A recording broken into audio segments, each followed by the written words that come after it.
مکہ معظمہ میں کافر ولید نامی رہتا تھا جس کی وہ پوجا کرتا تھا۔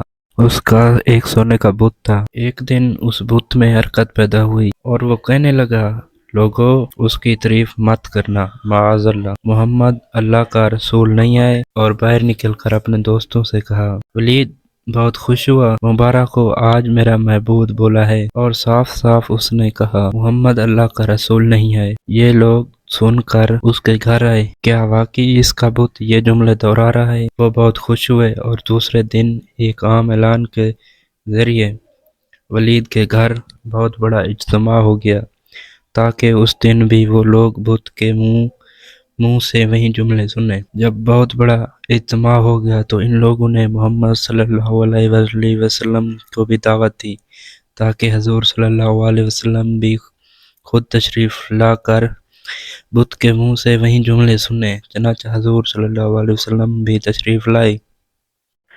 جب نبی کریم صلی اللہ علیہ وسلم تشریف لائے تو بت بول اٹھا، اے مکہ والو، خوب جان لو کہ محمد صلی اللہ علیہ وآلہ وسلم اللہ کے سچے رسول ہیں۔ ان کا ہر ارشاد سچا ہے اور ان کا دین حق بر ہے۔ تم اور تمہارے بت جھوٹے ہیں، گمراہ اور گمراہ کرنے والے ہیں۔ اگر تم سچے نبی پر ایمان نہ لاؤ گے تو جہنم میں جاؤ گے۔ بس عقل مندی سے کام لو اور سچے رسول صلی اللہ علیہ وسلم کی غلامی اختیار کر لو۔ بت کی یہ باتیں سن کر ولید بڑا گھبرایا اور اپنے معبود کو پکڑ کر زمین پر دے مارا اور اس کے ٹکڑے ٹکڑے کر دیے۔ حضور صلی اللہ علیہ وسلم فاتحانہ طور پر واپس ہوئے تو راستے میں ایک گھڑ سوار جو سبز پوش تھا حضور صلی اللہ علیہ وسلم سے ملا۔ اس کے ہاتھ میں تلوار تھی جس سے خون ٹپک رہا تھا۔ حضور صلی اللہ علیہ وسلم نے فرمایا، تم کون ہو؟ بولا، حضور میں جن ہوں اور آپ کا غلام اور مسلمان ہوں۔ میں طور میں رہتا ہوں، میرا نام معین بن مبصر ہے۔ میں کچھ دنوں کے لیے کہیں باہر گیا ہوا تھا، آج گھر واپس آیا تو میرے گھر والے رو رہے تھے۔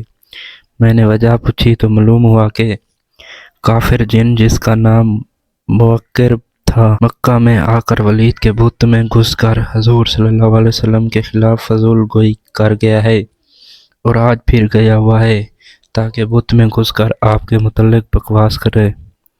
یا رسول اللہ صلی اللہ علیہ وسلم، مجھے غصہ آیا، میں تلوار لے کر اس کے پیچھے دوڑا اور راستے میں قتل کر دیا، اور میں خود ولید کے بت میں گھس گیا اور جو کچھ کہا میں نے ہی بولا ہے، یا رسول اللہ صلی اللہ علیہ وسلم۔ حضور نے یہ قصہ سنا تو بہت بڑی خوشی کا اظہار کیا اور اپنے اس جن غلام کے لیے دعا فرمائی۔